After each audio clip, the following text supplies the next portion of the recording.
Hey guys, it's day 4, and I'm overwhelmed by your presence and enthusiasm to learn new things.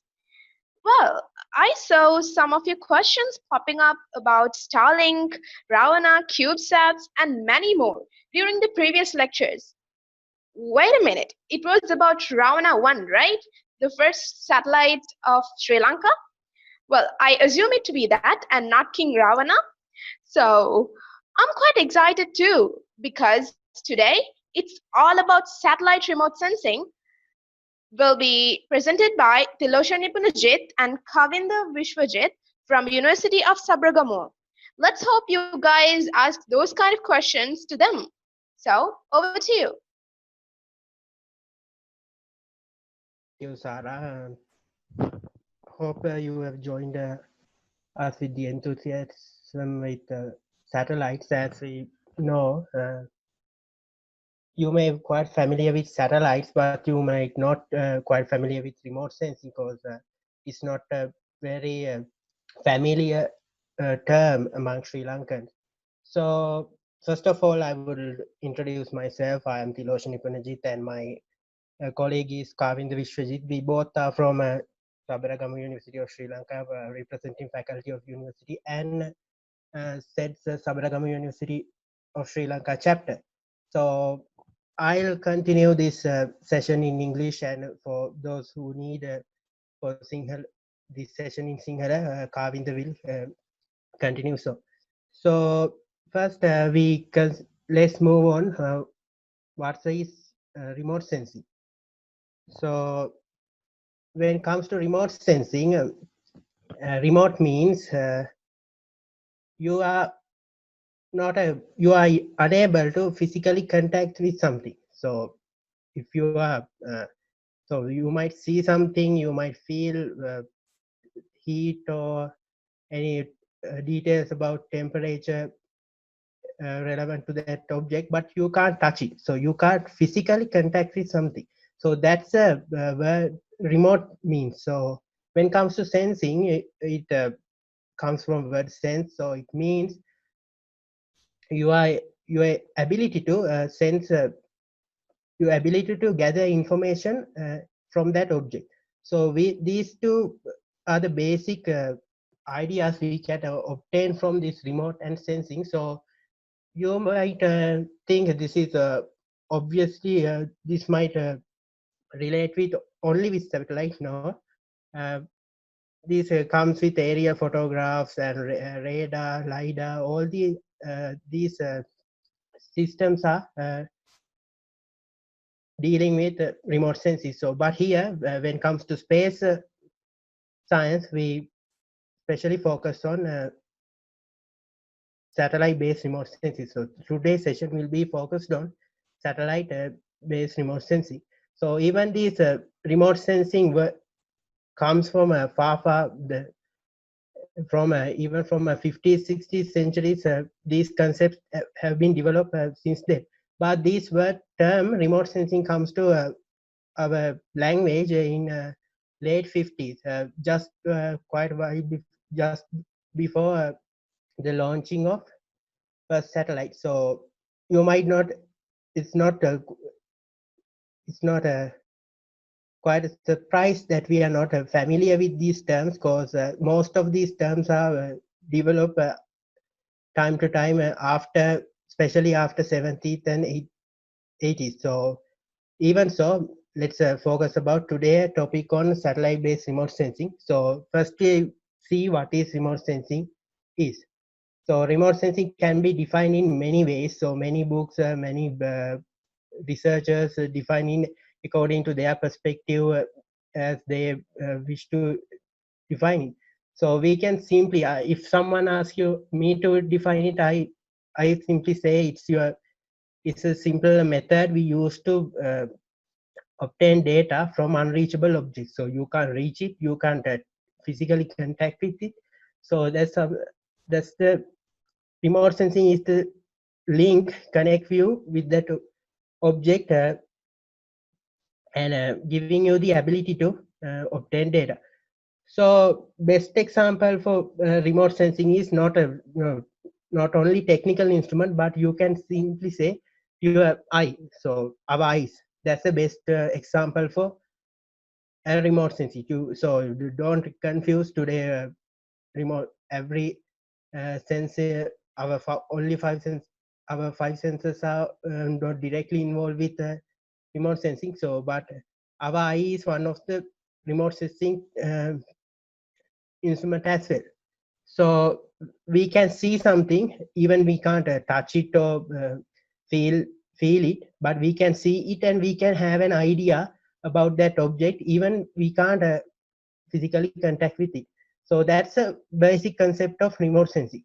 So after the invention of different things like cameras, then air balloons, then airplanes, then these things time to time develop remote sensing, and today now definition also time to time develop. So we can more scientifically define remote sensing as a science of acquiring information about Earth's surface without actually being in contact with it.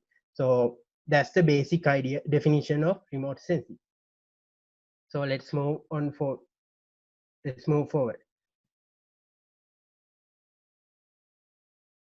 So as I told you, even the remote sensing concept developed from 80s, 70s centuries. This word remote sensing comes to our dictionary late 1950s. So even so, first evidence that proves this remote sensing has quite a large history, quite a long history, is European countries used area photographs by attaching them to hot air balloons in 1850s. That happened in 1850s. So even before that, they used camera attached pigeons. You may find this very silly, but even so, with the invention of camera, and they they need to discover their enemy territories. Then they used camera attached pigeons to do it, because they can't do that discovers they don't scan their enemy territories by using the old techniques due to different defense issues. So they use camera attached pigeons to do so. Then you can see these images, pigeons carrying cameras, and some area photographs captured by them, even captured their wings as well. So this aerial photograph helped those soldiers and military officers to have a basic idea about enemy territories. So this is one of the oldest method used in when it comes to remote sensing, which proves that remote sensing has a significant history that run through to long ago. So then we comes to invention of hot air balloon. So in 1858, first area photograph was captured uh, by uh, Gaspard Felix. He used for one of the first hot air balloons to capture this. So this is the very first area photograph captured by him. And then after invention of airplane, so even airplanes, so planes which mounted cameras were used to do area photographs, and which used to capture area photograph and do remote sensing back then. Then our what we focus today is space-based remote sensing. It means satellite-based remote sensing. When it comes to satellite-based remote sensing, first space-based photograph was captured in 1947. It wasn't captured by using a satellite, because as you know, first satellite was launched in 1957, I guess, is by Russia. So back then, the 1940s, there were no satellites. So first space-based remote sensing photograph or space-based image was captured by using a rocket. So it so then after the launching of a satellite by Russia's Sputnik, remote sensing has been developed immensely, and especially after launch of Landsat satellite series in 1970s, most of the satellite data were released to the public. So it increased the enthusiasm of public to have a touch with these remote sensing concepts and this type of data. So it helped to immensely for the development of remote sensing. So that's what we need to discuss when it comes to remote sensing history. So as you know, even this hasn't, when it comes to satellite-based remote sensing, it has a 40, 50 years of history, but it has been developed since then so vividly. So when it comes to remote sensing, we consider it as a spatial, digital, and generic science. It means when there are, in geomatics we call spatial science. It deals with the location of things. So as you know, when it comes to satellite-based mapping or anything like that,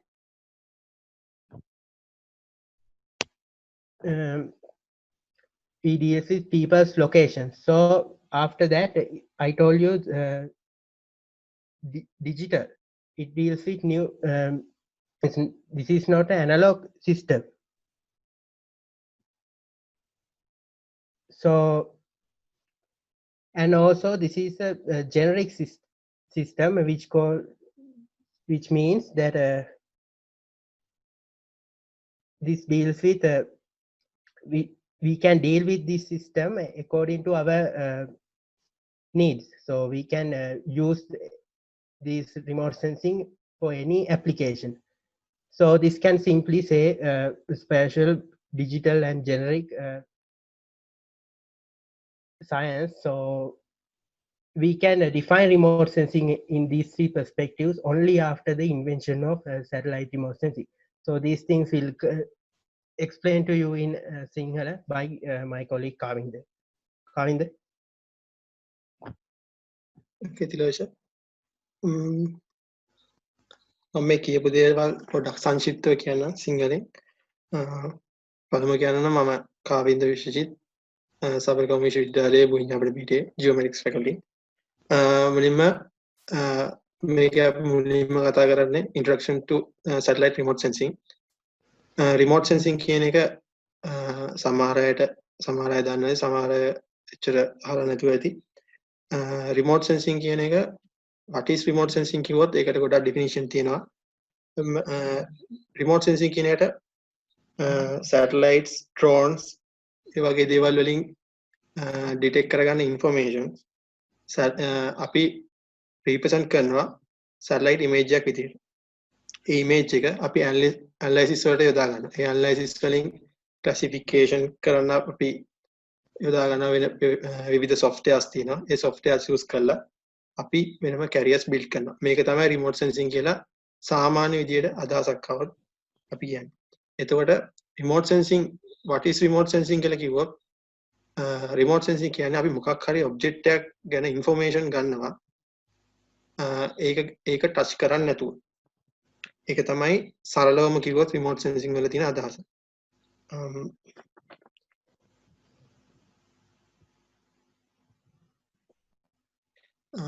A object වල අපි ඒක characteristics detect කරනවා. ඒවයි electromagnetic radiation එක අනුව. ඒ electromagnetic radiation එක අනුව detect කරන ඒ characteristics අපි අර ගන්නවා satellite image එකක් විදිහට. ඒක තමයි ඒව තමයි අපි එක එක application වලට යොදාගන්නේ.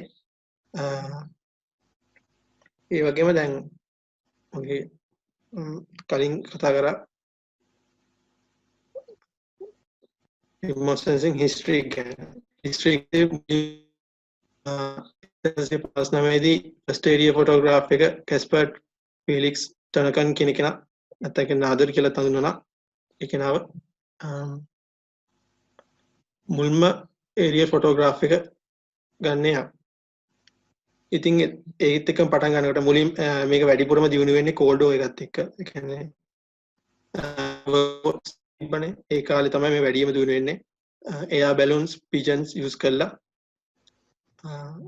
ඒරියා ෆොටෝග්‍රාෆ් විදියට සැටලයිට් ඒ කාලේ තිබ්බේ නැහැ. සැටලයිට් එනකොට පස්සේ ඒරියා ෆොටෝග්‍රාෆ් විදියට අරගෙන ඒවායින් තොරතුරු යොදාගත්තා.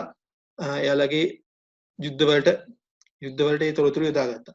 ඒවෙන් තමයි මේ රිමෝට් සෙන්සිං කියන එක මුලින්ම පටන් ගත්තේ. පස්සේ ඒක එන්න දියුණු වෙලා දැන් සැටලයිට් වලින් ගොඩාක් පරාසයක් දැන් රිමෝට් සෙන්සිං එක ගොඩාක් පරාසයකට පැතිරිලා තියෙනවා. ඒ පරාසය ගැන අපි ඇප්ලිකේෂන් වලදී කතා කරමු. ඊළඟට අපි මේ රිමෝට් සෙන්සිං වල තියෙන concept එක ගැන කතා කරමු. Thank you, Kang. Let's continue this session regarding concept of remote sensing. So when it comes to concepts of remote sensing, it comes with basic definition of remote sensing. So here's one of here we present you one of the advanced definitions regarding remote sensing. First we presented you simple definition as I told. It's not, there's nothing wrong with that. But when it comes to when we dig deeper into this topic, remote sensing can be defined as both as a science and a technology which deals with characteristics of objects. Interest can be identified, measured, or analyzed. So when it comes to remote sensing, it can be deal with both ways. It can be, you know, we define we say there are 4 elements of remote sensing. One is of course the object which detects radiation and which we need to observe and which we need to detect, and also the object what we need to focus on.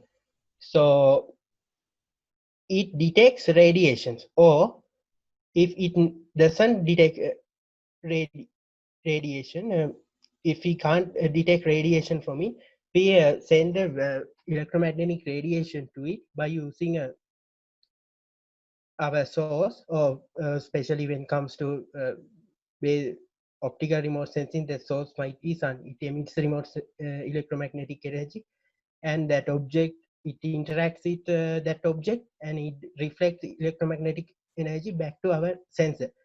Sensor means instrument we use to detect electromagnetic energy.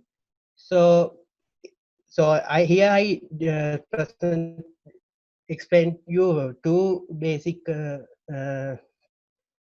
elements of remote sensing. One is sensor and one is object, and the other one is the platform. We can't simply say carry a sensor ourselves, so we need a stable physical body to hold our sensor. So that holder is called simply a platform. And fourth and most important element might be the data and information we gather from by using sensor, source, and then platform with the help of platform, which we might use in our different applications accordingly. So then when considering about the concept of remote sensing, there's a simple process which deals with remote sensing. So if I can simply present you that process of remote sensing from this graph. Here you can see there's an energy source in optical remote sensing, and most time in passive remote sensing you might not familiar with passive remote sensing, just forget that.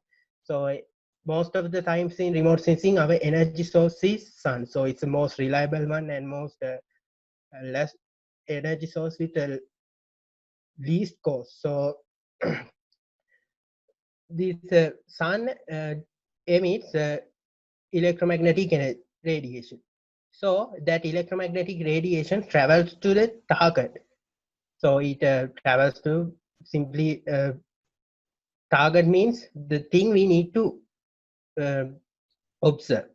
So if say in broad daylight, the sun rays flows into the ground. So with sun rays, of course, there are different types of electromagnetic radiation flows into ground. So that interacts with the surface of the earth. Then our target is also on the surface of the earth. So it interacts with this electromagnetic radiation which flows from the sun as well. So then after that interaction, this target might be reflecting this electromagnetic radiation again from target to our sensor. In satellite-based remote sensing, we consider this sensor is attached to our satellite.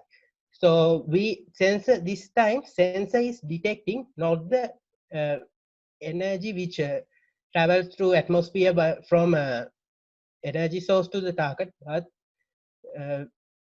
the electromagnetic radiation which travels from target to sensor. Then it sensor send back this electromagnetic radiation that it records to our processing station, which we do necessary processions accordingly. Then we analyze them and we use them to various applications by using different types of softwares accordingly. So this is the basic process of remote sensing. So this here we can sensors might be changed, energy source might be changed, but this is the basic process of remote sensing for any type of remote sensing, not only satellite-based remote sensing. So these concepts again will be, I would like to invite Kaminda to explain. Concept of remote sensing කියන එක තමයි දැන් ඉස්සලා අපි කිව්වා remote sensing image එක කොහොමද remote sensing කියන එක වෙන්නේ කොහොමද object එකකින් radiation electromagnetic radiation reflect වෙන එක හරි emit වෙන එක හරි use කළා තමයි remote sensing කියන එක ඇති වෙන්නේ. මේකෙදි ප්‍රධානම device එකක් විදිහට sensor එකක් use කරනවා. sensor එක කියන්නේ electromagnetic radiation එක object එකකින් reflect වෙලා හරි ඒ කියන්නේ main source එක විදිහට energy source එක විදිහට sun එන radiation target එකකට වැදිලා නැවත reflect වෙන එක හරි නැත්නම් target emit වෙන එක හරි detect කරන්න පුළුවන් device එකකට තමයි sensor එකක් කියන්නේ. මේ sensor එක අරගෙන යන්න පුළුවන් මොකක් හරි vehicle කියලා කියන්නේ දැන් ඉස්සලා දැක්කා first area photograph එක ඒකේ sensor එක අරන් යන්නේ air balloon එකේ මේකේ platform එක කියන්නේ ඒ vehicle එකට සාමාන්‍යයෙන් aircraft නැත්නම් drones balloons satellites වලට තමයි මේ platform එක කියලා කියන්නේ. process එක විදිහට remote sensing වල process එක කියලා ගත්තම ඒක ආකාර දෙකක් remote sensing active sensing එක passive remote sensing එකයි මේදි මෙතනදී අපි වැඩිපුර කතා කරන්නේ passive remote sensing කියන එක. passive remote sensing එකේදී අපිට energy source එකක් තියෙනවා. ඒ energy source එකෙන් එන radiation target එක reflect වෙලා sensor එක detect කරගන්නවා energy එක. ඊට පස්සේ sensor එක කරන්නේ sensor එක ඒ energy එක processing station වලට යවලා with process අදාළව process කරලා අපි analysis කරනවා. ඒක ගොඩක් වෙලාවට ඊට පස්සේ තමයි අපි application වලට යොදාගන්නේ. ගොඩාක් application තියෙනවා.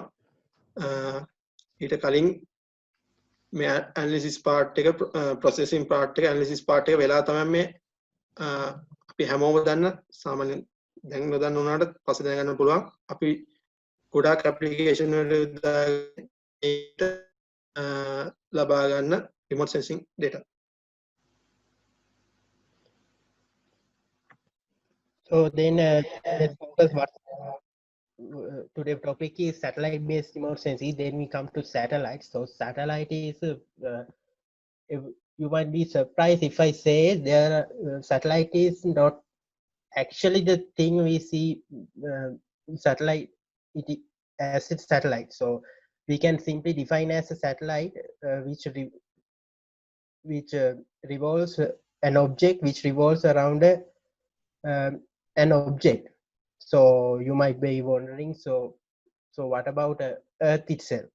So Earth even like Earth we doesn't consider as a satellite. We consider Moon as a satellite because when it comes to Moon, it rotates around our uh, Earth, so it's we call a natural satellite. But when it comes to remote sensing for this scientific field, we don't consider about these natural satellites, but the artificial man-made satellite, which made by uh, which we made for different purposes by when dealing with science. So simply we can say all planets or satellites around the sun, and also every airship which were ever launched from Earth can be considered a satellite. But when it comes to satellite-based remote sensing, we gather information uh,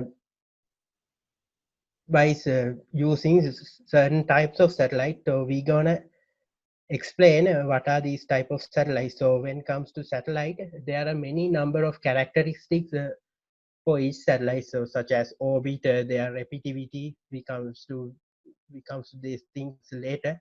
So according to orbit, satellites can be divided into three categories. One is polar orbiting, another one is geostationary, another one is geosynchronous. So if you are, I'm not, I'm not going to explain these things further because it may take a quite a lot amount of time if I explain them further. So let's I'll simply explain about one few of the most important satellites that ever launched when it comes to satellite-based remote sensing, which were played a immense role in satellite-based remote sensing by providing us many useful images throughout the history.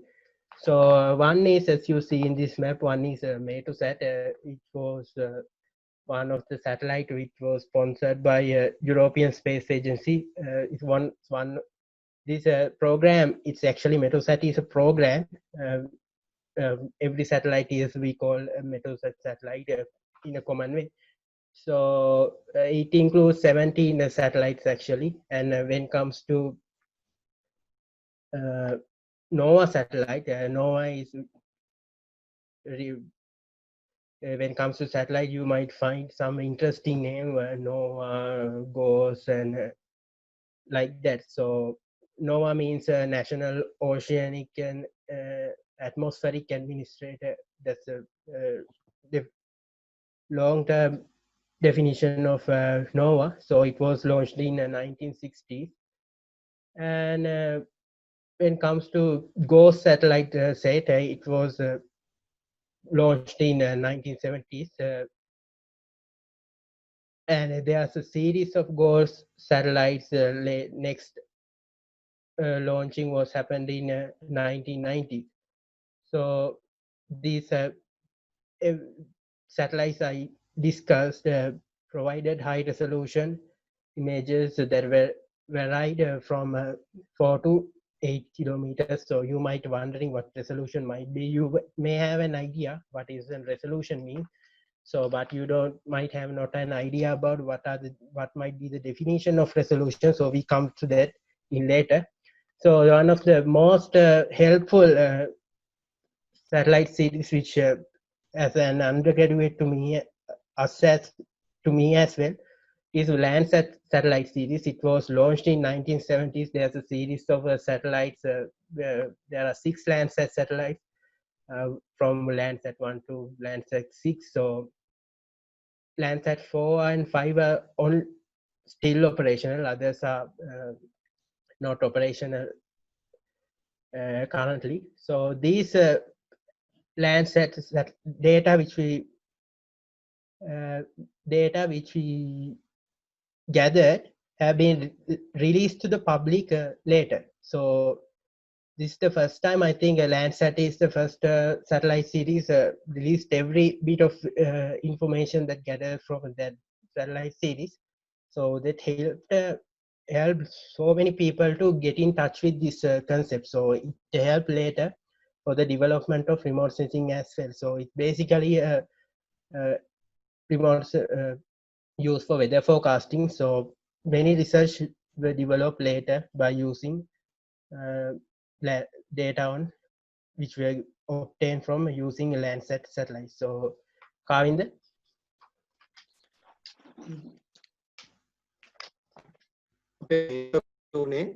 Satellite remote sensing කියන එක.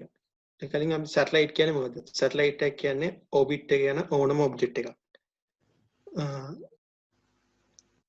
Artificial satellite තියෙනවා සාමාන්‍ය human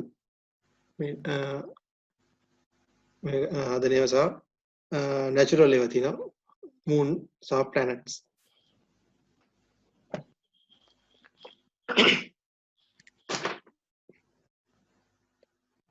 සාමාන්‍යයෙන් තම ඕන එකසේ සූර්යයා වටා යම්කිසි කක්ෂයක තමයි යන්නේ ඔබිට් එකක් තියෙනවා. මේ අපිට ගන්න පුළුවන් මේ සෑම ග්‍රහ ලෝකයක්ම සැටලයිට් එකක් විදිහට.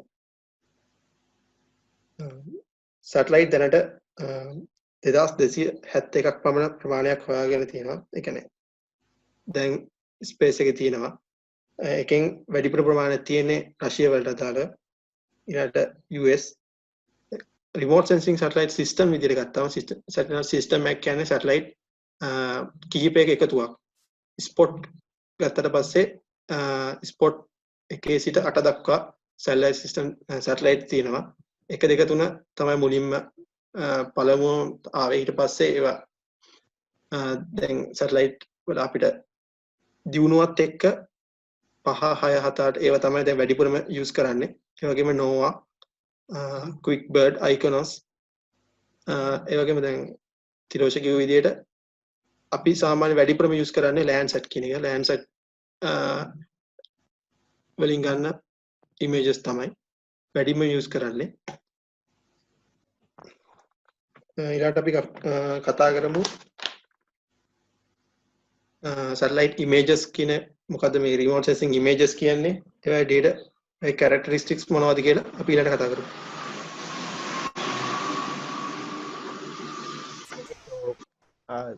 You might have heard the saying that which calls that a picture can say 1,000 words. So when comparing a text and a picture, you might you can gather a lot of amount of data simply from a picture, even without wasting any word. So if a picture can say 1,000 words, I can simply say the remote sensing image can say I can't say infinite amount of data. So the reason for that is I can say like this. So when in our day-to-day life we simply say picture, image and photograph to define same thing. So but when it comes to remote sensing, there are different definitions for each of these things. So we never say remote sensing photograph or remote sensing picture. We say remote sensing image. So and on the other hand, we never say aerial image. So we say just aerial photograph. So you might wonder what's the difference of this picture and image. So basically remote sensing image, we consider in remote sensing image as images can be divided into sublayers. So but when it comes to picture, we consider there is only one layer. So that's why aerial photographs, when it comes to aerial photograph, if you can find an aerial photograph, you can see this is comes in black and white only. So we can later do some edits and we can do some edits and convert into color photograph, but the original area photography is always come in black and white because it include only one layer. So but when it comes to remote sensing images, it has many layers. So let's talk about remote sensing images from here on. So this, as I told you, image refers to any pictorial representation which we obtain from a remote sensing device. So there are many characteristics when it comes to remote sensing image, pixel, digital number, scan line, like that. So one of the key elements of remote sensing is pixel. That's the least when it comes to dividing a remote sensing into pieces and pieces. There's a movement which comes, we can't divide it into any further. So that's least the division is called a pixel. So it also, remote sensing image has a grid format. Actually, this is a metric format. Remote sensing image can be represented in a metric form. So there are columns and there are rows to represent each and every pixel of remote sensing image. So this pixel has a value which relevant to the amount of electromagnetic radiation which reflected from the target to the sensor. So that relevant value is called a DN number. So DN number means digital number. So their digital number is depend on radiometric resolution as well. So we come to resolution later. So let's move on to types of resolution, which is one of the key things when it comes to remote sensing. Before going into remote sensing resolution, so first I can see you can see these two remote sensing images which was captured from a sensor. So this is first and second image. I hope you can see. So there are you can see this is the same photograph. Second photograph is bit blurred. So you can see that zoom photograph. Second one, you can see square shaped objects on that photograph. These squares, we define them as pixels there. So you can't divide these pixels into any further. So when it comes to a higher resolution image, if we consider another remote sensing image which has a higher resolution than this, you can see these image with less blur. So that's the basic concept of resolution. The higher the resolution is, you can gather a lot of information from the remote sensing image as you prefer. So there are 4 types of resolution when it comes to remote sensing. One, let's discuss about these types of resolutions from now. So these 4 types of resolutions define the quality of remote sensing image, and our necessity to use them for our application will depend on the resolution of remote sensing image. One is a spatial resolution. It's simply, I can see this is the resolving power of a remote sensing image. It means it shows you how nicely that you can separate close spaced objects from an image.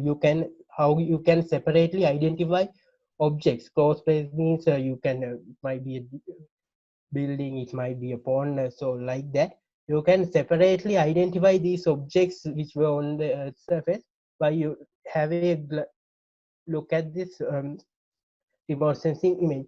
So when it comes to the spatial resolution, the higher the spatial resolution value, higher the value, the lower the spatial resolution. It means if I say 1 meter spatial resolution photograph and 10 meter spatial resolution photograph, we consider 1 meter spatial resolution is the what remote sensing image which has higher spatial resolution. It means 1 meter spatial resolution means it represents 1 square meter from 1 pixel on the ground. So you can from that remote sensing image you can obtain information for to the minimum level, maximum level of 1 square meter of the our object. So when comes to 10 meter spatial resolution photograph, you can only gather information for 100 square meters only. So like that. So when it comes to 1 pixel, one photograph, one remote sensing image represent 1 square meter area, another one represent 100 square meter area. So if you want to have a better look at the object you need to observe,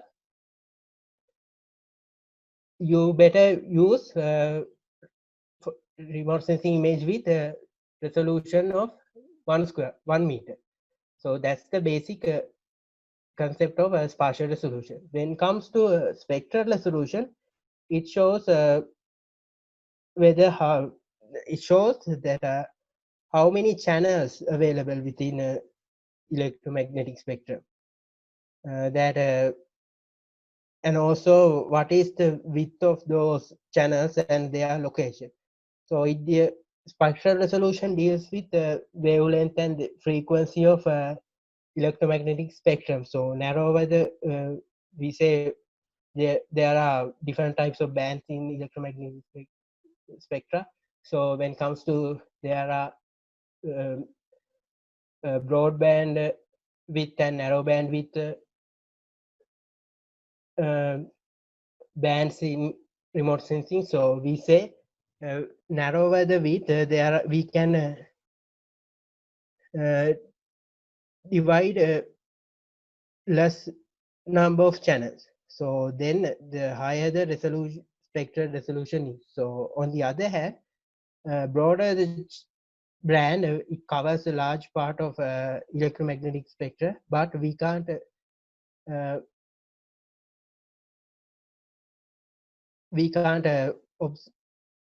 gather, we can gather less amount of data due to less number of channels. Even this there are a number of it covers a large part of electromagnetic spectra. Broad bands cover less number of channels. So number of channels is the key thing when it comes to spectral resolution. So many higher number of channels is covered in narrow bandwidth. So we consider narrow band when with have the higher spectral resolution. So we use narrow band sensors which we can detect narrow band radiations to have a higher spectral resolution. Even so, it requires a lot of time when it comes to deducting information from narrow bandwidth from photograph remote sensing images which taken from narrow bandwidth radiation.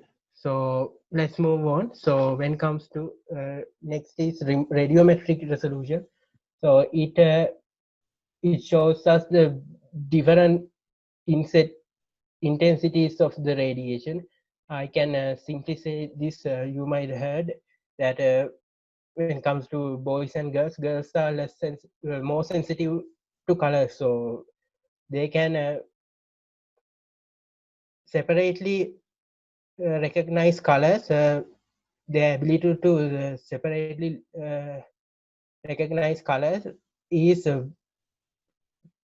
quite wide than the boys. So if a boy says this is something is a blue color, a girl might see this is she might see this is dark blue, light blue, or something in between them, like that. So radiometric resolution is like that too. So you can separately define things in the on the remote sensing image. On if I present in another way, so if there's an object, you need to measure the length, and you have a rule which has been calibrated only in centimeters, no millimeter, no millimeters, so any further.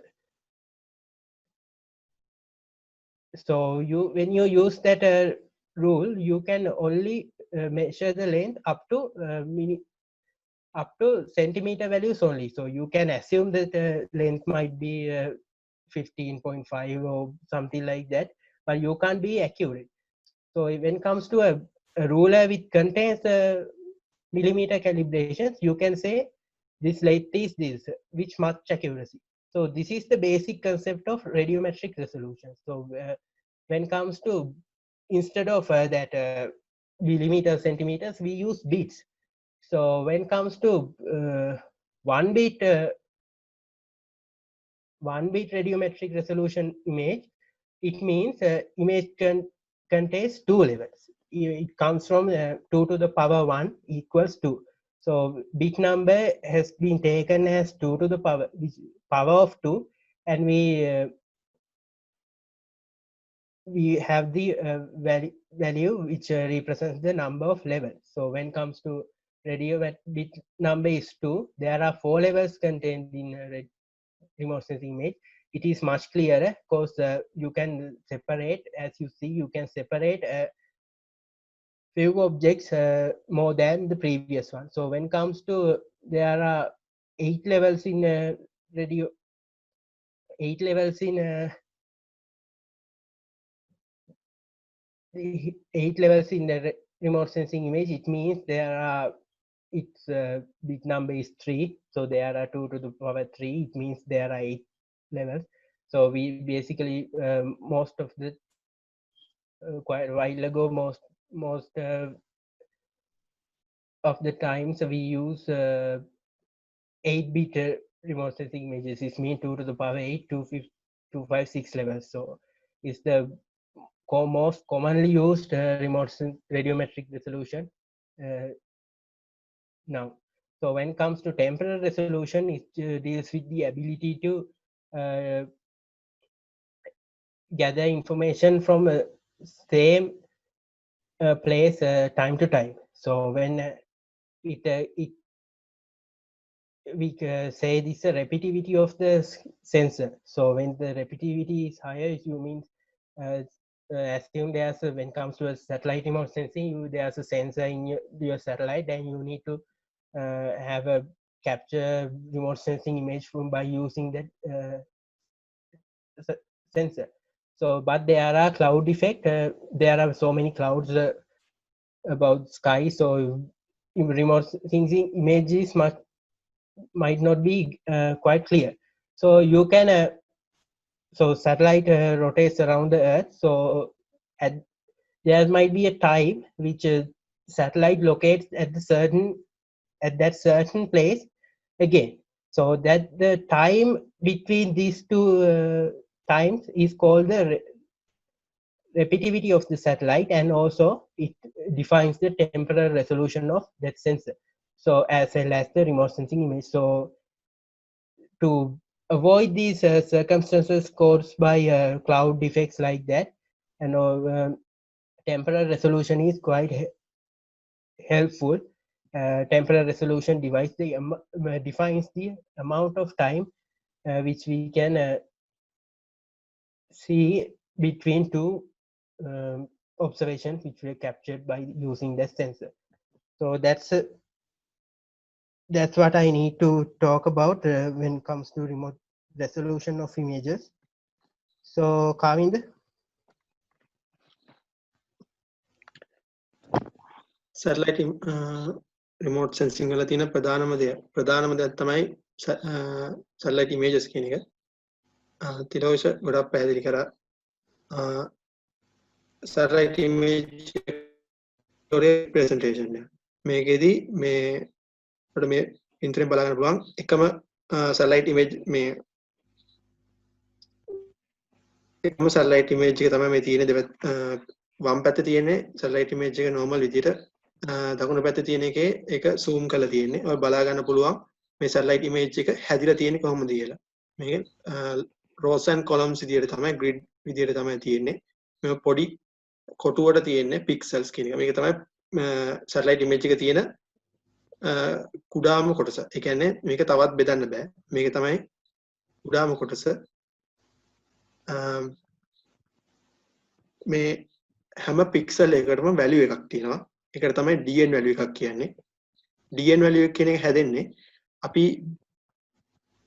Detect කරන radiation එක. ඒ radiation එකේ ප්‍රමාණය අනුව මේ pixel එකකට value එකක් දෙනවා. ඒ value එකට තමයි dn වැලියු එක කියන්නේ.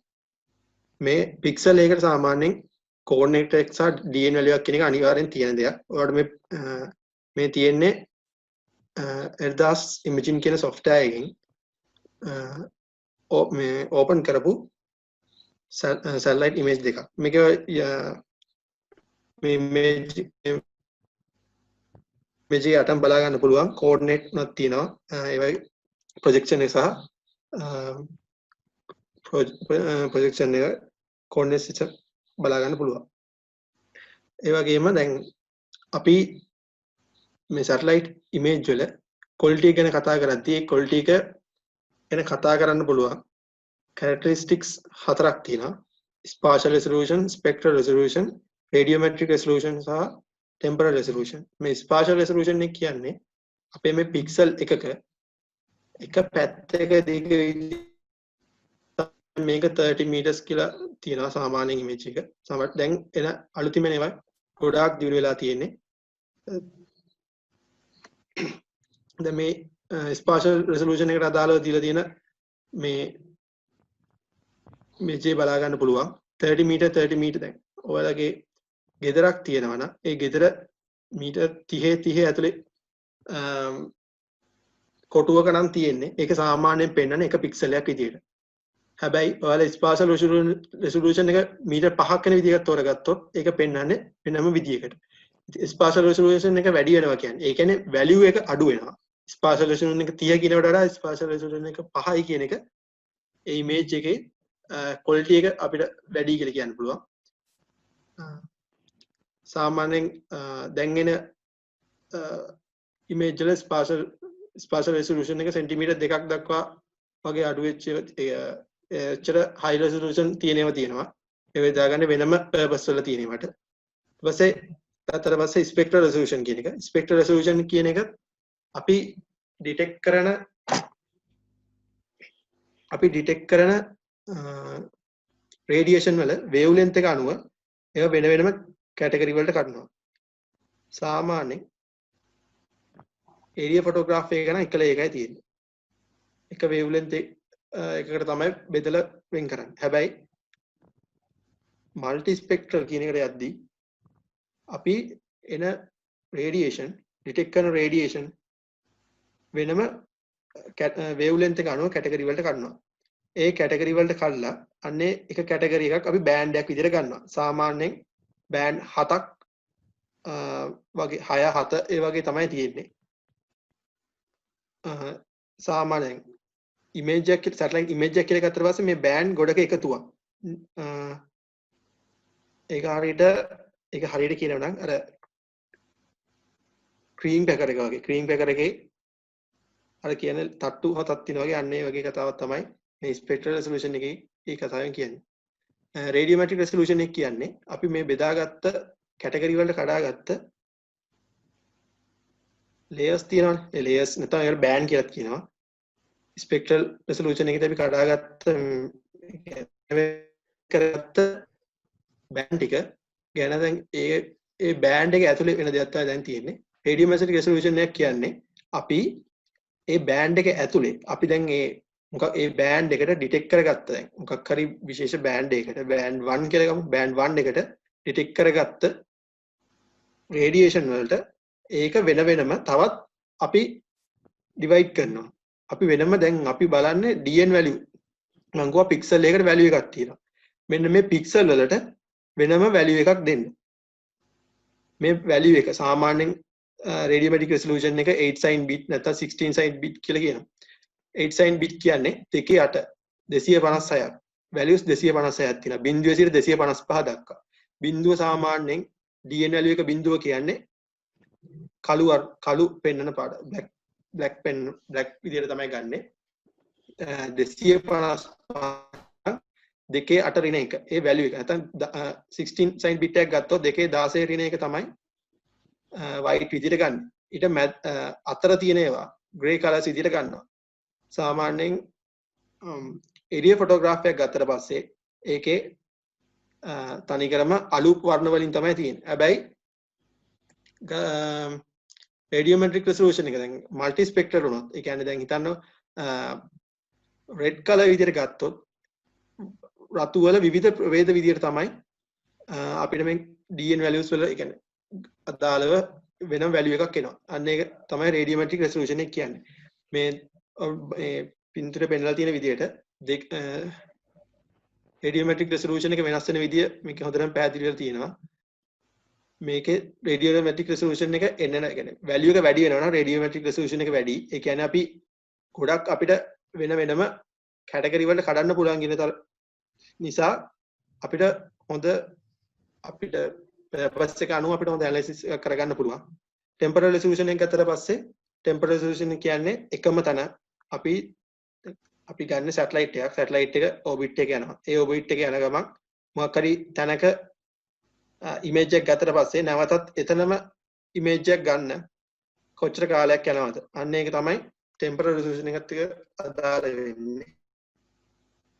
කෙනෙක් අර ගොඩම වැදගත් වෙන්නේ ටෙම්පරල් රෙසොලූෂන් එක ගොඩ වැදගත් වෙන්නේ ක්ලවුඩ් වැඩි ඒරියා එකක් තිබ්බොත් අපි මොකක් හරි ඒරියා එක ඉමේජ් එකක් ගත්තට පස්සේ ඒක ක්ලවුඩ් වලින් වැහිලා නම් අපිට ඒ ඒරියා එක හරියට බලා ගන්න බෑ සැටලයිට් ඉමේජ් එකේ.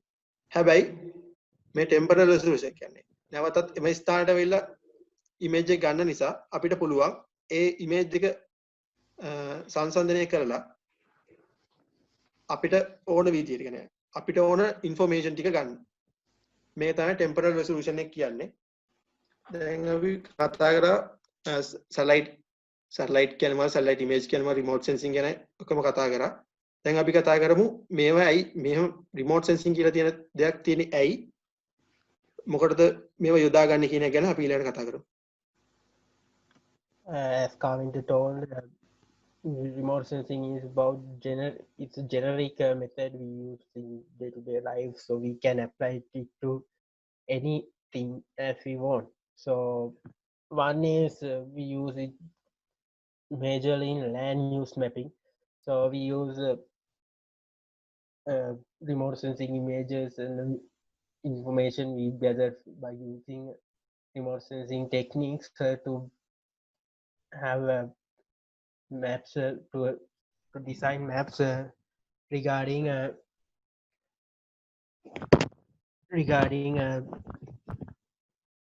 our surroundings. So as you say, for an example, our Sri Lanka was maps were designed by using all Sri Lanka maps were designed using I think a plane table surveying, as if you know that one of the primary methods which using land surveying. So satellite based remote sensing is much I can't say this is far more accurate than using those primary methods. And another thing is it to have an idea about global changes.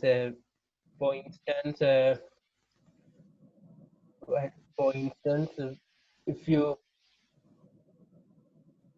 can remember, there were so many discussions regarding global warming. So satellite-based remote sensing was one of the key things which we could compare global warming time to time. So how the glaciers and thing phenomena happened in Antarctica and Arctic continents, different different from time to time. So how glaciers melted uh, away from time to time. So remote sensing images were widely used in like that. So when it comes to global changes, remote sensing images are widely used, and also when it comes to meteorology and weather forecasting to determine to have an idea about the patterns of how the things could rapidly change. Remote sensing images can be widely used, and also when it comes to atmospheric and oceanographic circumstances, we can by using relevant sensors we can detect ocean currents, roaring currents which flows through ocean by using relevant scanners and sensors. And also, as you remember, there was a huge discussion going on how ozone ozone layer was recovering during this quarantine period due to less amount of human activities worldwide. So it was also remote sensing images is also helpful to define determine those conclusions as well. So like that, remote sensing remote sensing concepts can be used in land use mapping and also oceanographic and atmospheric areas as well as global changes as well. Especially we use here remote sensing images, but we can't say only we use remote sensing images. So when it comes to urban planning, most of the cities are designing now in modern world by first doing a reconnaissance by using remote sensing images. So also now so many researchers are going on around the world to uh, to know whether these cities that designed quite a while ago without using remote sensing techniques or modern techniques have been designed, whether they have been designed properly uh, for relevant standards. So we can take this to both sides. We can design cities and do other urban planning according to remote sensing images, and we can check whether the standards are okay for these things already have been established according to previous plans as well by using remote sensing. Also, in a way, comes to hydrology and coastal area is a different or another level. So we can, when comes to doing surveying as well, land surveying and hydrographic surveys are like two different levels. So we can't use land surveying techniques to do a mapping when it comes to coastal areas. So we need to have an idea about that area by using a different kind of method rather than doing a simple reconnaissance survey which we use in land surveying. So remote sensing comes to help in this matter as well. So on the other hand, when it comes to agriculture, so many applications are uh, have been introduced by remote sensing when it comes to agriculture. As you follow in European countries, these remote sensing courses, if you can follow them through internet or any other way, you can see they explain even the resolutions as even the remote sensing resolution types by using agricultural applications, using them as a example. Even Sri Lanka is agriculture country, we say so. So we don't use a remote sensing technique to for these things properly. But even European countries are not agricultural. They don't depend on agriculture as like Sri Lanka, but they use remote sensing for remote sensing applications to agriculture more than us. But if you can remember, before this, quite a while, quite few days ago, there was a flooding scenario in Anuradhapura, and they the farmers needed to give proof that they are about their farming lands, whether they how much to estimate the damage which were caused from floods to their farming lands. So I think there have plenty of researchers happen to estimate those damages which were happened to their farming lands by using remote sensing images, because there were no relevant legal documents to show that this is the margin of my land or this is the margin of my land, so they can't estimate clearly this is the this is your damage and this is the amount of your damage. So remote sensing images were used by for solve this problem. Now number of researchers came to help, which were focused solving this problem by using remote sensing images. So let's move on further. So when it comes to another application of remote sensing, you can see this is 6 photo remote sensing images which were captured focusing on an area, forest area of Cambodia. So you can see we can compare from 3 year to 3 year how the deforestation has been happening in this area time to time. So we can so as I told you earlier, these sensors can detect when it comes to area photographs and remote sensing images. One of the key advantages when we can see in remote sensing images is we can have data considering same location more than once. But when it comes to area photograph, we can't do so. We have to pay additional. We have to have to pay additional cost, and we have to take additional risks when it comes to taking. When it comes to gather information regarding same location, area photography is not simple as remote sensing images. So this is another remote sensing image regarding Amazon rainforest,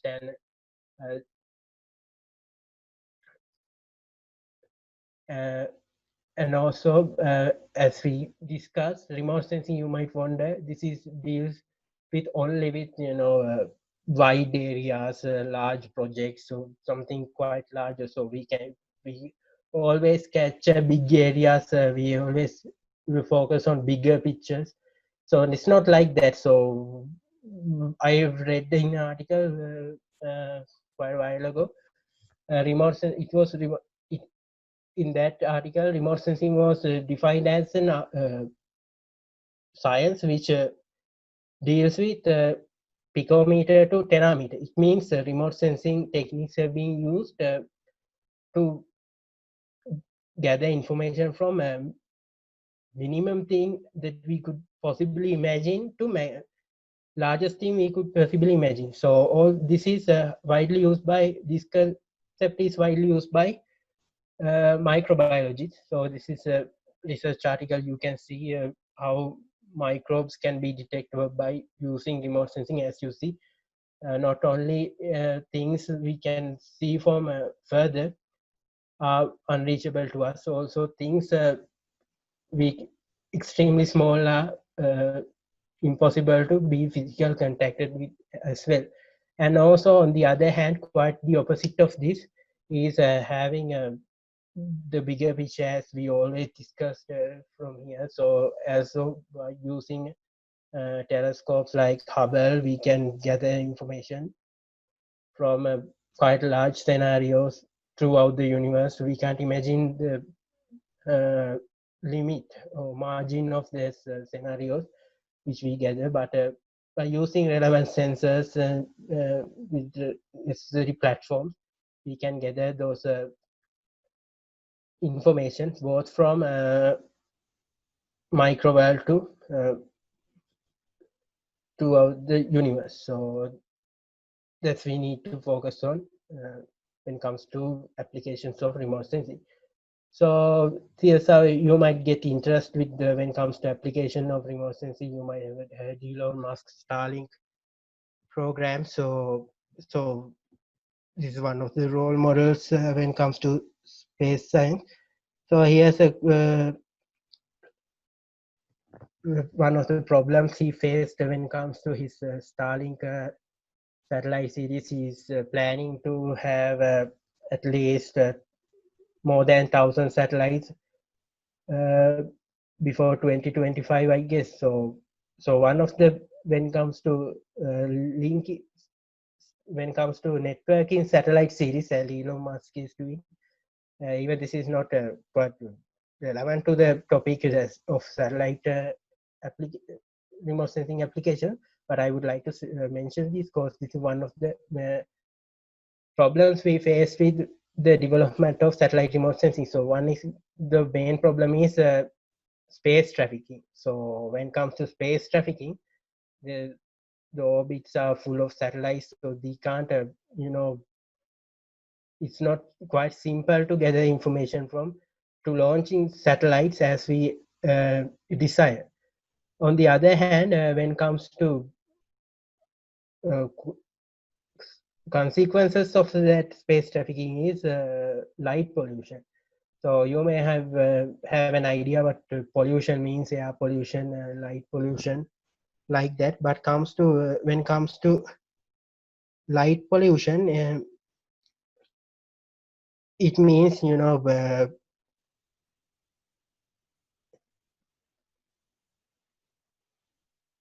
it means how the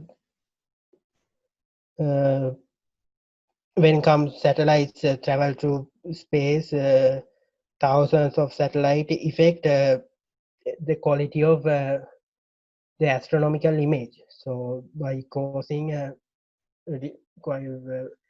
by interacting between the amount of interacting between due to interaction happen between the radiations emitted from those sensors.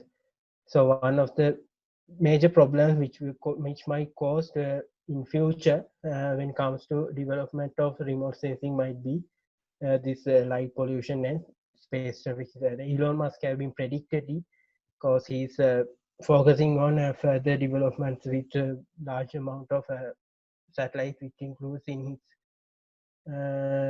satellite network. So when the other hand, usually Starlink is I think Starlink is the first commercial-based satellite launching ever happened. Happened done by a private organization which was subprojecting SpaceX. Then which it happened. It was followed by later.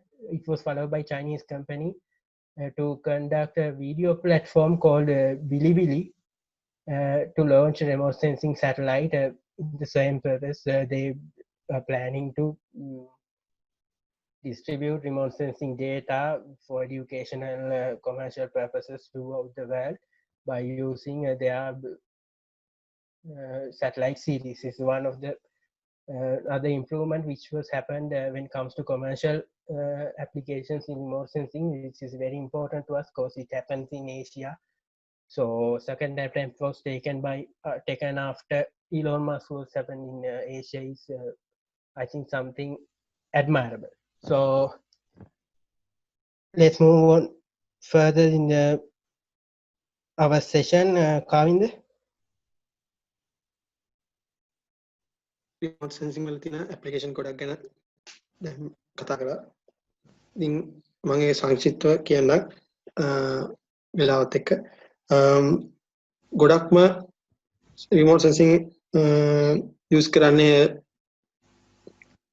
land use mapping or hydrology ඒ වගේ පැත්තට කිව්වා වගේ ඉස්සර Covid හින්දා atmosphere එක වෙච්ච වෙනස් වීම සම්බන්ධව ගොඩක් කතා කරා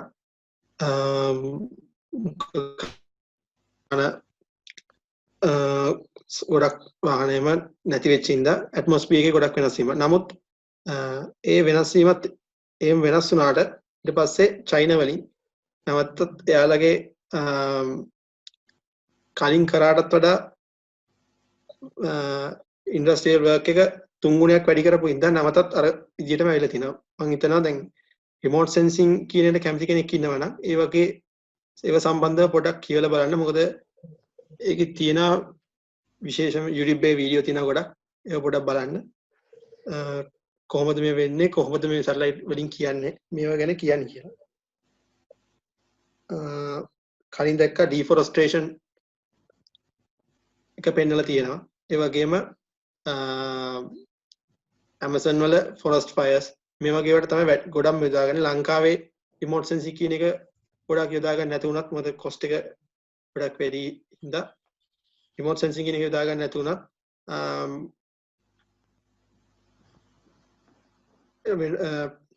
foreign countries වල මේ ගොඩක් යොදා ගන්නවා.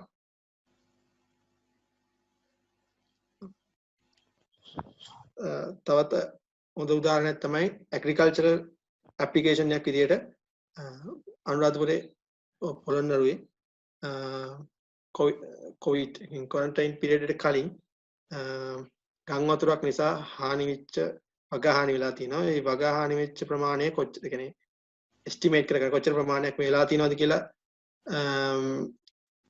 calculate කරගන්න විදියක් උන්නේ quarantine එකේ හින්දා. ඒ වුණාට ඒ ගෝයින් ඉල්ලලා තියෙනවා ඒ කට්ටියට මෙහෙම මේ වගේ පාඩුවක් කරනවා මේ වගේ දෙන්න කියලා. හැබැයි ඒක සනාථ කරගන්න කියන්නේ. අන්න මේ වගේ විදිය මේ වගේ වට පුළුවන් සැටලයිට් ඉමේජස් යූස් කරලා මෙහෙම මෙච්චර ප්‍රමාණයක් කොච්චර හානියක් වෙලා කොච්චර ප්‍රමාණයක් කියලා තියෙන කාගෙද කියලා සම්පූර්ණ විස්තරයක් ගන්න පුළුවන්. මෙන්න මේවා තමයි රිමෝට් සෙන්සිං වල තියෙන ඇප්ලිකේෂන් මම ගොඩක් කෙටියෙන් කිව්වේ. ඊට ගොඩක් පැහැදිලි කරපු නිසා මම හිතනවා අපි ඊළඟට රිමෝට් සෙන්සිං වල තියෙන රිමෝට් සෙන්සිං කොච්චර දුරට දියුණු වෙලාද ඒ කරන්ට් ඩෙවලොප්මන්ට්ස් මොනවද කියලා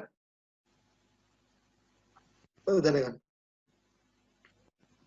When it comes to current developments of remote sensing, one major thing is high resolution satellite data can be obtained by using sensors which can obtain high resolution satellite images.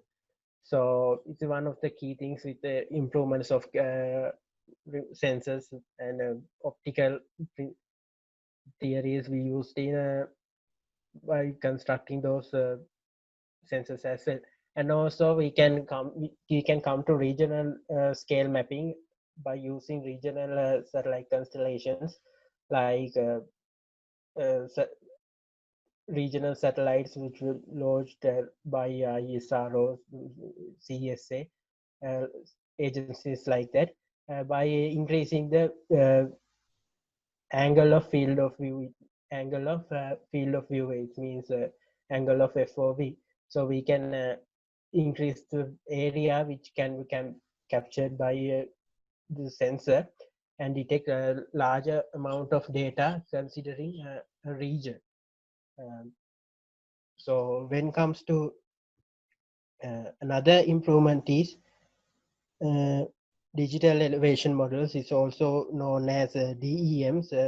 These are basically arrays of regularly spaced elevation values, and these are referred horizontally either to UTM, it means Universal Transverse Mercator, which a major projection method which comes to deal with geomatics. So DEM are another current development of remote sensing. So another thing is hyperspectral images. So hyperspectral remote sensing is much more advanced in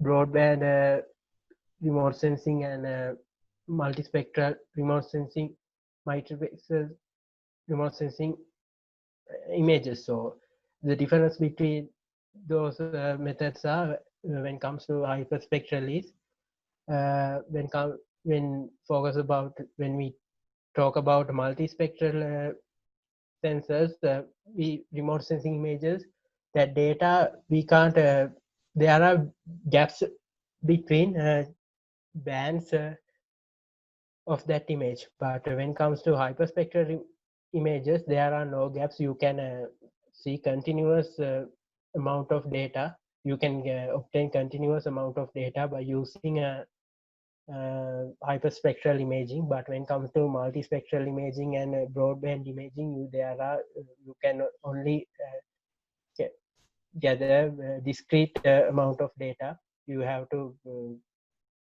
do necessary corrections to fill those gaps. So image compression and also analyzing and fusion also have been improved. We hope to be improved in future. So when it comes to image compressing, it might be very helpful in near future to transfer data quickly, because also when it comes to data storage, remote sensing is be not that much advanced, because remote sensing remote sensing images require large amount of size. So I think this might be helpful for solve that problem.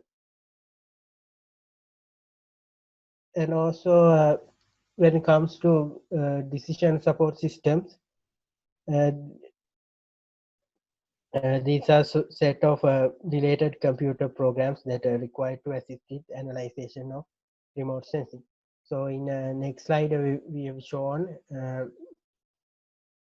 how remote sensing. This slide we have shown how hyperspectral imaging system have been developed in the interest of markets.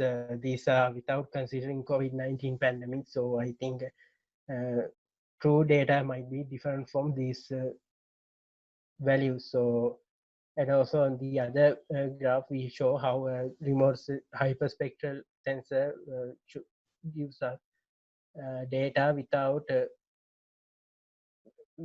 by filling the gaps that we faced in multispectral images. So there are no gaps between, we can obtain continuous amount of data. Current development of remote sensing. Remote sensing එක දැන් ගොඩක් දියුණු වෙලා තියෙනවා. විශේෂයෙන්ම high resolution satellite data. මම කලින් කිව්වා spatial resolution කියන එක temporal spectral කියන ඒවා ගොඩක් දියුණු වෙලා තියෙනවා. ඒ spectral එක දියුණු වෙච්ච ඉඳ තමයි hyperspectral imaging කියන images කියන එක හැදෙන්නේ. කියන්නේ layers ගොඩක් තියෙනවා මේ image එකකට. ඒ වගේම digital elevation models digital elevation models කියන්නේ මොකරි position එක කියන්නේ 3D වගේ කියන්නේ elevation එක දෙනවා අපි දන්න කියන්නේ සාමාන්‍යයෙන් දන්න points කියන්නේ coordinate මොකරි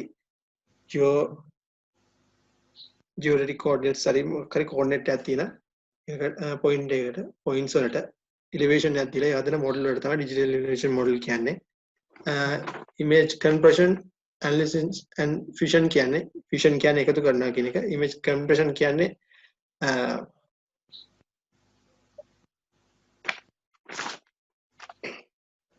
image compression කියන එකෙන් කියන්නේ අපේ දැන් සාමාන්‍යයෙන් remote sensing වල තියෙන ලොකු ප්‍රශ්නයක් තමයි මේ data ප්‍රමාණය. කියන්නේ storage එක ගොඩක් ලොකුයි. මේ image compression කියන එකෙන් අපි ඒක reduce කරනවා තමයි. reduce කරනවා කියන්නේ ඒක compress කරලා කරනවා තමයි කරන්නේ. analysis කියන්නේ සාමාන්‍යයෙන් තේරුම. fusion කියන්නේ අපිට දැන් satellite image ගොඩක් තියෙනවා නම් ඒ ගොඩක් තියෙන එකම area එක වගේ නම් ඒ area එකේ තියෙන අපිට image වලින් ගන්න පුළුවන් වැදගත් තොරතුරු most important information ටික අරගෙන වෙනම satellite image එකක් හෝ image කීපයකට හදන එක තමයි image fusion කියන්නේ. digital support system කියන්නේ අපි computer program set එකක් සහ data ප්‍රමාණයක් හදනවා. අපේ analysis සහ decision making කියන දෙයට සහාය වෙන්න. ගොඩක් මේක use කරනවා mineral exploration සහ gold rich areas exploration වලට.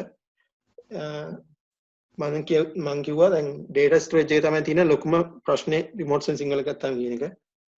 මොකද computer එකේ තියෙන processing capability එකට බෑ remote sensing එකේ තියෙන requirements fulfill කරන්න. ඒක නිසා ඒකට විසඳුමක් විදියට දැන් අලුතින් වෙන storage එකක් හදලා තිනවා cloud computing environment එකක්. මේක නිසා පුළුවන් data storage එක ගොඩක් ඒ කියන්නේ computer එකේ තියෙන processing capability එක remote sensing එකක requirements තියෙන සම්පූර්ණ වෙන තරමට ගන්න. මේවා තමයි current development. මීට වඩා ගොඩාක් තියෙනවා current development කියන එක. දැන් අපි දැන් ඉගෙන ගත්තා remote sensing ගැන ගොඩක් දේවල්. දැන් ඔයාලට remote sensing කියන එක වැඩිදුර ඉගෙන ගන්න ඕන නම් ඔයාලට ඒවා ඉගෙන ගන්න පුළුවන් තැන් මොනවද කොහොමද කියන එක ගැන ඊළඟට කතා කරමු.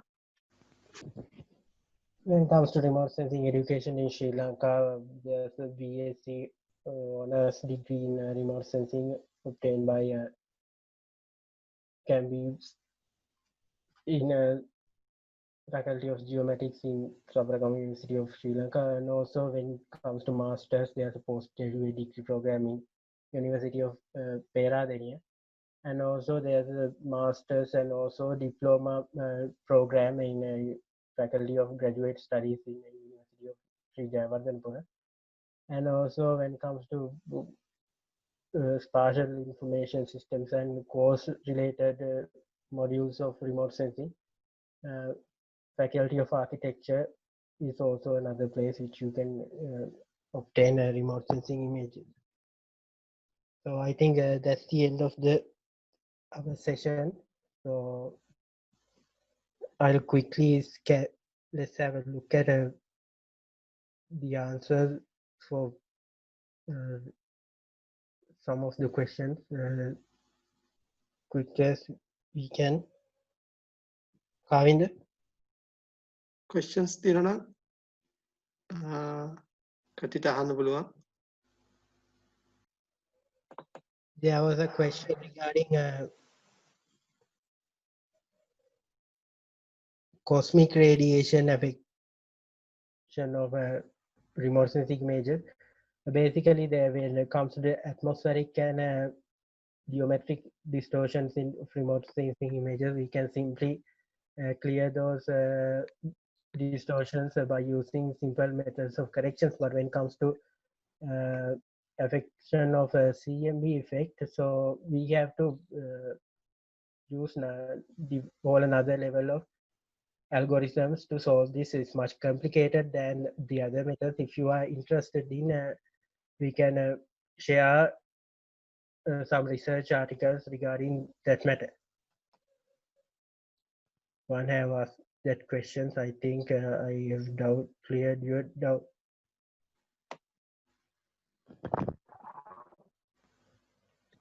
There was another question regarding types of cameras in remote sensing.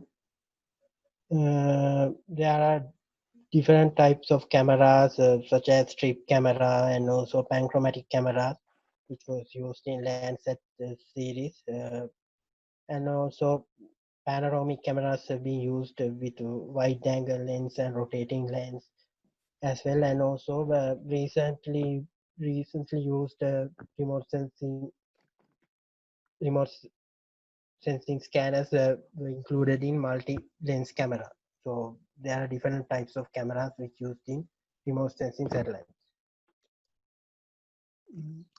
කෙනෙක් අහලා තියෙන රේඩියෝමැට්‍රික් රෙසලූෂන් කියන එක නැවත කියන්න කියලා. රේඩියෝමැට්‍රික් රෙසලූෂන් එක කියන්නේ අපි ස්පෙක්ට්‍රල් බෑන්ඩ් වලට වෙනම කැටගරයිස් කරා වේව්ලෙන්ත් එක අනුව. ඒ වේව්ලෙන්ත් එක අනුව අපි දැන් ලේයර්ස් අපි ගමු ඒ වගේ අපි කැටගරයිස් කරපු ලේයර්ස් තියෙනවා. නැත්නම් බෑන්ඩ් 7ක් තියෙනවා කියලා බෑන්ඩ් ප්‍රමාණයක් තියෙනවා. ඒකේ සාමාන්‍යයෙන් පළවෙනි බෑන්ඩ් එක අපි හිතන්න තනිකරම නිල් පාට. නිල් පාට තමයි අපි යොදාගන්නේ. ඒ කියන්නේ රේඩියෝමැට්‍රික් රෙසලූෂන් එක අපි කියමු රෙසලූෂන් එක තියෙන්නේ 2.8 values 256ක්. වැඩිම අඩුම value එක 0යි වැඩිම value එක 255යි. ඒ වගේ අතර පස්සේ අපි දැන් මේ නිල් කියන පාටින් තමයි ඒ layer 1 එක අපි පෙන්වන්නේ. ඒකෙදි අපි ඒකේ සුදු ගන්නවා. කියන්නේ අපි මොකක් හරි area එකක් ඩිටෙක්ට් area එක රේඩියේෂන් එක ඩිටෙක්ට් කරාට පස්සේ ඒකේන කියන්නේ එනර්ජි එක අණුව තමයි මේ values එක පික්සල් වලට යන්නේ. අපිට කියන්න පුළුවන් එනර්ජි එක නැත්තම් ඒක බ්ලැක් වෙනවා කියලා. ඒ කියන්නේ DN value එක බිඳුවයි මේ වගේ එක values වලට යනවා. දැන් හිතන්න දැන් ඔයාලා radiometric resolution එක දෙකක් වෙන එකක් කියලා. එතකොට තියෙන්නේ DN values දෙකයි. හරිද? එතකොට ඔයාලට පෙන්වන්න පුළුවන් එක්කෝ white එක්කෝ black. ඒ විතරයි. හැබැයි ඒ බෑන්ඩ් එකේම ඔයාලට පුළුවන් නම් මේක තවත් කොටස් වලට කඩලා තව ටිකක් අපිට බලා ගන්න පුළුවන් විදිහට තව ইনফরমේෂන් ගන්න පුළුවන් විදිහට කරන්න. එතකොට පුළුවන් අපිට දෙකේ කියන්නේ resolution එක වැඩි වෙනවා. 8 sin bit 16 sin bit වගේ වුණා කියන්නේ අපිට පුළුවන් මේ බෑන්ඩ් එක ඇතුලේ තවත් කැටගරිස් වලට කඩන්න. කැටගරි වලට කඩන්න. එන්නේ කැටගරි වලට කැඩුවට පස්සේ අපිට අවශ්‍ය ইনফরমේෂන් අපිට මේක ඇප්ලිකේෂන් හරි මොකක් හරි සාමාන්‍යයෙන් ක්ලාසිෆිකේෂන් එකක් වගේ කරනවා නම් තමයි ගොඩක්ම තේරෙන්නේ මොකද්ද මේ වෙන්නේ කියන එක. කියන්නේ මොකද්ද මේ රේඩියෝමැට්‍රික් රෙසොලුෂන් එක ඇයි මෙච්චර වැඩියෙන් ගන්න එහෙම හේතුව මොකද්ද කියලා. මෙහෙම රේඩියෝමැට්‍රික් රෙසොලුෂන් කියන එක වැඩි වෙන තරමට අපිට පුළුවන් ඒ සැටලයිට් ඉමේජ් එකෙන් අපිට ගන්න පුළුවන් ඉන්ෆෝමේෂන් ප්‍රමාණය වැඩි කරගන්න. ඒක තමයි රේඩියෝමැට්‍රික් රෙසොලුෂන් එක වැඩි කරගැනීමේ ප්‍රධාන වාසිය. තව questions තියෙනවා නම් කියන්න, නැත්නම් අපි මේක wrap up කරමු. හරි එහෙනම් thank you හැමෝටම මේ session එකත් එක්ක සහභාගී වෙ හැමෝටම thank you. ඒ වගේම set ශ්‍රී ලංකාවකටත් thank you. මේ වගේ දෙයක් organize කරපෙකට.